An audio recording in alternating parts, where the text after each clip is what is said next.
ನಮಸ್ಕಾರ ಸ್ನೇಹಿತರೆ, ನಾವು ಈ ಒಂದು ವಿಡಿಯೋದಲ್ಲಿ CTET 2025-26ಕ್ಕೆ ಸಂಬಂಧಪಟ್ಟಂತೆ ಅಪ್ಲಿಕೇಶನ್ ಹಾಕುವಾಗ ತಪ್ಪಾಗಿದ್ದರೆ ಅದನ್ನು ತಿದ್ದುಪಡಿ ಮಾಡೋಕ್ಕೆ ಬರುತ್ತಾ, ಒಂದು ವೇಳೆ ತಿದ್ದುಪಡಿ ಮಾಡೋಕ್ಕೆ ಬರೋದಾದರೆ ಹೇಗೆ ಮಾಡೋದು ಮತ್ತು ಯಾವಾಗ ಈ ಒಂದು ತಿದ್ದುಪಡಿಯನ್ನು ಮಾಡೋದು ಅನ್ನೋದ್ರ ಬಗ್ಗೆ ಈ ಒಂದು ವಿಡಿಯೋದಲ್ಲಿ ಒಂದಷ್ಟು ಮಾಹಿತಿಯನ್ನು ನೋಡ್ತಾ ಹೋಗೋಣ. ಸ್ನೇಹಿತರೆ, ಇದುವರೆಗೂ ನಮ್ಮ ಯೂಟ್ಯೂಬ್ ಚಾನಲ್ಗೆ ಸಬ್ಸ್ಕ್ರೈಬ್ ಮಾಡ್ಕೊಂಡಿಲ್ಲ ಅಂತಂದರೆ ದಯವಿಟ್ಟು ಸಬ್ಸ್ಕ್ರೈಬ್ ಮಾಡ್ಕೊಳ್ಳಿ. ಸ್ನೇಹಿತರೆ, ನಾವು ಯಾವುದೇ ಒಂದು ಎಕ್ಸಾಮ್ಗೆ ಅಪ್ಲಿಕೇಶನನ್ನು ಹಾಕುವಾಗ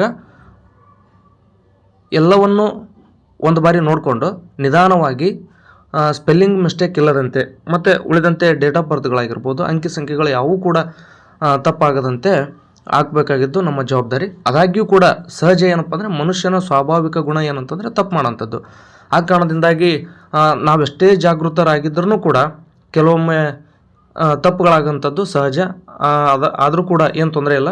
ಈಗ ಒಂದು ವೇಳೆ ತಪ್ಪಾಗಿದೆ, ಎಷ್ಟೋ ಜನ ಕಾಮೆಂಟ್ ಮಾಡಿದ್ರಿ, ಆ ಕಾರಣದಿಂದಾಗಿ ನಿಮ್ಮೆಲ್ರಿಗೂ ಉತ್ತರ ನೀಡೋಣ ಅನ್ನೋ ಉದ್ದೇಶಕ್ಕೋಸ್ಕರ ನಾ ಈ ಒಂದು ವಿಡಿಯೋವನ್ನು ಮಾಡಿರ್ತಕ್ಕಂಥದ್ದು. ನೋಡಿ, ಯಾವ ರೀತಿ ತಿದ್ದುಪಡಿ ಮಾಡೋದು ಮತ್ತು ಹೇಗೆ ತಿದ್ದುಪಡಿ ಮಾಡೋದು ಅನ್ನೋದನ್ನು ನಾವು ಈಗ ನೋಡ್ತಾ ಹೋಗೋಣ.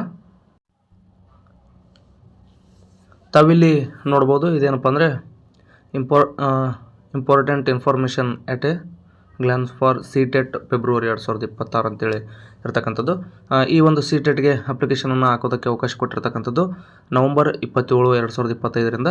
ಮತ್ತು ಕೊನೆ ದಿನ ಯಾವುದಪ್ಪ ಅಂದರೆ ಅದು ಡಿಸೆಂಬರ್ 18. ನಾನು ಪ್ರತಿ ವಿಡಿಯೋದಲ್ಲಿ ಕೂಡ ಕೊನೆಯ ದಿನಾಂಕವನ್ನು ಹೇಳ್ಕೊತ ಬರ್ತಾಯಿದ್ದೀನಿ. ಕಾರಣ ಇಷ್ಟೇ, ಸಾಧ್ಯ ಆದಷ್ಟು ಜನ ಈ ಒಂದು CTETಗೆ ಅಪ್ಲಿಕೇಶನ್ ಆಗಲಿ ಅನ್ನೋ ಉದ್ದೇಶದಿಂದ ಪುನಃ ನಾನು ಪ್ರತಿ ವಿಡಿಯೋದಲ್ಲೂ ಕೂಡ ನಿಮಗೆ ನೆನಪು ಮಾಡ್ತಾ ಇದ್ದೀನಿ. ಈ ಪ್ರತಿ ಸಾರಿ ವಿಡಿಯೋ ನೋಡೋಂಥವ್ರಿಗೆ ಇದು ಬಹುತೇಕ ಒಂದು ಸ್ವಲ್ಪ ಇರಿಸುಮುರುಸು ಅನಿಸ್ಬೋದು, ಯಾಕಂದರೆ ಕಿರಿಕಿರಿ ಅನಿಸ್ಬೋದು. ಏನಪ್ಪ, ಪ್ರತಿ ವಿಡಿಯೋದಲ್ಲೂ ಕೂಡ ಇದೊಂದು ಡಿಸೆಂಬರ್ 18 ಕೊನೆ ದಿನ ಇದೆ ಅಂತೇಳಿ ಹೇಳ್ತಾರಲ್ಲ, ನಮಗೆ ನೆನಪಿರೋದಿಲ್ಲ ಅಂಥೇಳಿ ಬಹುತೇಕರಿಗೆ ಡೌಟ್ ಇರುತ್ತೆ. ಬಟ್ ಏನಪ್ಪ ಅಂತಂದರೆ ಹೊಸದಾಗಿ ವಿಡಿಯೋನ ನೋಡ್ತಕ್ಕಂಥವ್ರಿಗೆ ಈ ಒಂದು ಡೇಟ್ ನೆನಪಿಸುವಂಥ ಕಾರ್ಯವನ್ನು ಮಾಡಬೇಕು ಅನ್ನೋ ಉದ್ದೇಶದಿಂದ ನಾನು ನೆನಪು ಮಾಡ್ತಾಯಿದ್ದೀನಿ. ಏನಪ್ಪ ಅಂದರೆ ನೋಡಿ, ನಾವು ಬಹುತೇಕ ಏನು ಮಾಡ್ತೀವಿ ಅಂತಂದರೆ ಸ್ಟೇಟ್ ಗೌರ್ಮೆಂಟ್ ಎಕ್ಸಾಮ್ಗೋಸ್ಕರನೇ ವೇಟ್ ಮಾಡ್ತೀವಿ. ಮತ್ತು PC, PSI, SDFD ಟೀಚರ್ ಪೋಸ್ಟ್ಗಳಿಗೆ ನಾವು ಓದುವಂಥದ್ದೇ ಹೆಚ್ಚು. ಆದರೆ ಸೆಂಟ್ರಲ್ ಗೌರ್ಮೆಂಟಿನ ಯಾವ SSCಗಳನ್ನಾಗಲಿ ಅಥವಾ RRBಗಳನ್ನಾಗಲಿ ಅಥವಾ ಬ್ಯಾಂಕಿಂಗ್ ಆಗಲಿ ಮತ್ತು ಇಲ್ಲಿ ನೋಡಿ ಈ ರೀತಿ CTETಗಳನ್ನಾಗಲಿ ಹಾಕುವಂಥದ್ದು ಬಹಳ ಕಡಿಮೆ. ಆ ಕಾರಣದಿಂದಾಗಿ ಇಲ್ಲಿ ಏನಾಗಿಬಿಡುತ್ತೆ ಅಂತಂದರೆ ಕೆಲವೊಮ್ಮೆ ಒಂದು ಸ್ಟೇಟ್ ಗೌರ್ಮೆಂಟ್ ನೋಟಿಫಿಕೇಷನ್ ಲೇಟ್ ಆದ್ರೂ ಕೂಡ ಸೆಂಟ್ರಲ್ ಗೌರ್ಮೆಂಟ್ ನೋಟಿಫಿಕೇಷನ್ಗಳು ಇರ್ತಾವೆ, ಅಲ್ಲಿ ಬರೆದು ನಾವು ಎಕ್ಸಾಮನ್ನು ಕ್ಲಿಯರ್ ಮಾಡ್ಕೊಂಡ್ವಿ ಅಂತಂದರೆ ಜಾಬ್ ಸಿಗ್ತಕ್ಕಂಥದ್ದು ಖಾತ್ರಿ ಆಗುತ್ತೆ. ಆದರೆ ನಾವು ಏನು ಮಾಡಿಬಿಡ್ತೀವಿ ಅಂತಂದರೆ ಸ್ಟೇಟ್ ಗೌರ್ಮೆಂಟ್ಗೋಸ್ಕರನ ವೇಟ್ ಮಾಡ್ತೀವಿ. ಅದಕ್ಕೆ ಕಾರಣವೂ ಏನಪ್ಪ ಅಂದರೆ ಭಾಷಾ ಒಂದು ಸಮಸ್ಯೆನೂ ಕೂಡ ಕಾರಣ ಆಗಿರ್ಬೋದು.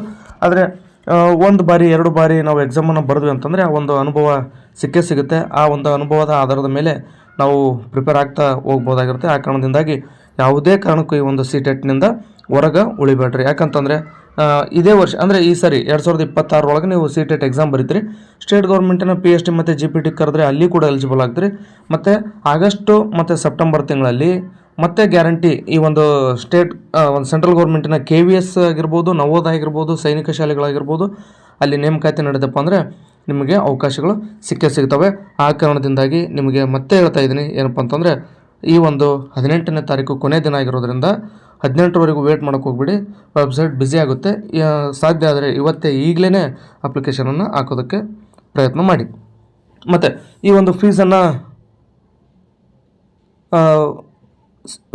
ಒಂದು ಫೀಸ್ ಕಟ್ಟಬೇಕಾಗಿತ್ತಂದ್ರೆ ಅದಕ್ಕೂ ಕೂಡ ನೋಡಿ ಇಲ್ಲಿರ್ತಕ್ಕಂಥದ್ದು last date for submission of fee through debit card ಅಥವಾ ಕ್ರೆಡಿಟ್ ಕಾರ್ಡ್, ನೆಟ್ ಬ್ಯಾಂಕಿಂಗ್ ಅಂತಿದೆ. ಅದು ಅದೇ 18ನೇ ತಾರೀಕು ರಾತ್ರಿ ಅಂದರೆ 12 ಗಂಟೆ ಅಂತಲೇ ಅರ್ಥ.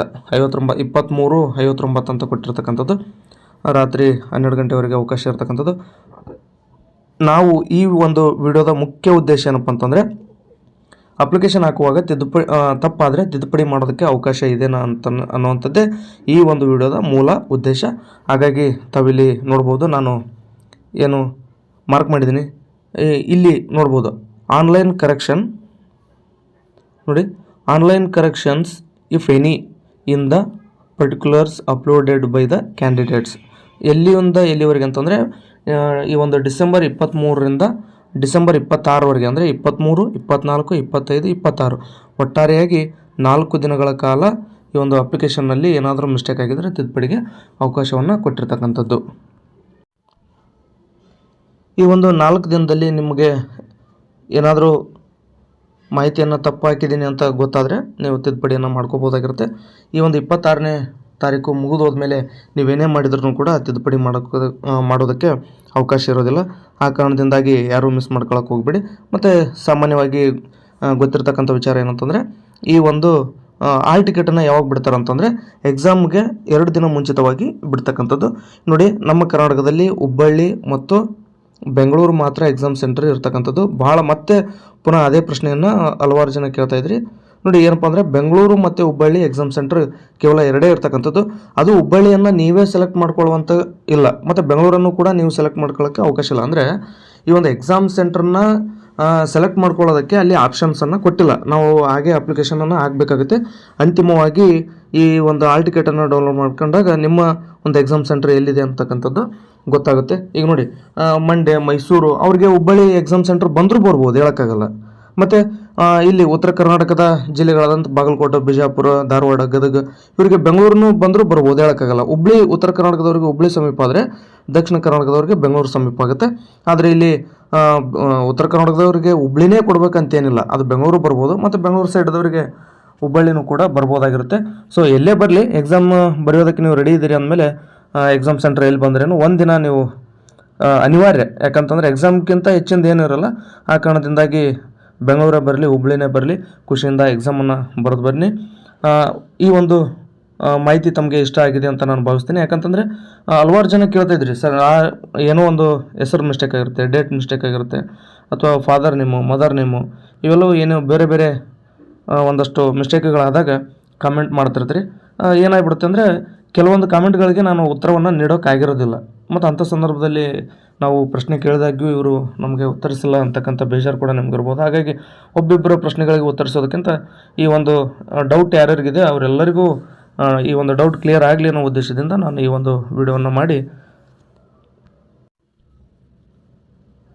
ನಿಮ್ಮ ಅಪ್ಲಿಕೇಶನನ್ನು ತಿದ್ದುಪಡಿ ಯಾವಾಗ ಮಾಡ್ಬೋದು ಅಂತಕ್ಕಂಥದ್ದನ್ನು ತಿಳಿಸ್ಕೊಟ್ಟಿದ್ದೀನಿ. ಮತ್ತು ಈ 4 ದಿನದಲ್ಲಿ ಅಂದರೆ 23, 24, 25, 26 ಡಿಸೆಂಬರ್ ಏನು 4 ದಿನ ಕೊಟ್ಟಿದ್ದಾರೆ, ಆ 4 ದಿನದಲ್ಲಿ ನೀವು ನಿಮ್ಮ ಅಪ್ಲಿಕೇಶನ್ನಲ್ಲಿ ಏನು ಮಿಸ್ಟೇಕ್ ಆಗಿದೆ ಅದನ್ನು ತಿದ್ದುಪಡಿ ಮಾಡ್ಕೋಬೋದು. ಅದಾದ ನಂತರ ಯಾವುದೇ ಕಾರಣಕ್ಕೂ ಈ ಒಂದು ತಿದ್ದುಪಡಿಗೆ ಅವಕಾಶ ಇರೋದಿಲ್ಲ. ಆ ಕಾರಣದಿಂದಾಗಿ ಒಂದು ಸಾರಿ ನೀವು ಏನಾದರೂ ಈಗ ಆಲ್ರೆಡಿ ಅಪ್ಲಿಕೇಶನ್ ಹಾಕಿದ್ದೀರಿ ಅಂತಂದರೆ ಒಂದು ಸಾರಿ ನಿಮ್ಮ ಅಪ್ಲಿಕೇಶನ್ನು ತಗೊಂಡು ವಾಪಸ್ ಓದ್ಕೊಳ್ಳಿ.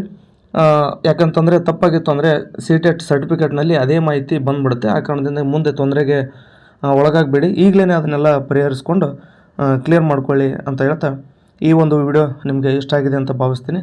ಮತ್ತು ಇದುವರೆಗೂ ನಮ್ಮ ಯೂಟ್ಯೂಬ್ ಚಾನಲ್ಗೆ ಸಬ್ಸ್ಕ್ರೈಬ್ ಮಾಡ್ಕೊಂಡಿಲ್ಲ ಅಂತಂದರೆ ದಯವಿಟ್ಟು ಸಬ್ಸ್ಕ್ರೈಬ್ ಮಾಡ್ಕೊಳ್ಳೋದನ್ನು ಮರಿಬೇಡಿ ಅಂತ ಹೇಳ್ತಾ ಈ ಒಂದು ವಿಡಿಯೋನ ಇಲ್ಲಿ ಮುಗಿಸ್ತಾ ಇದ್ದೀನಿ.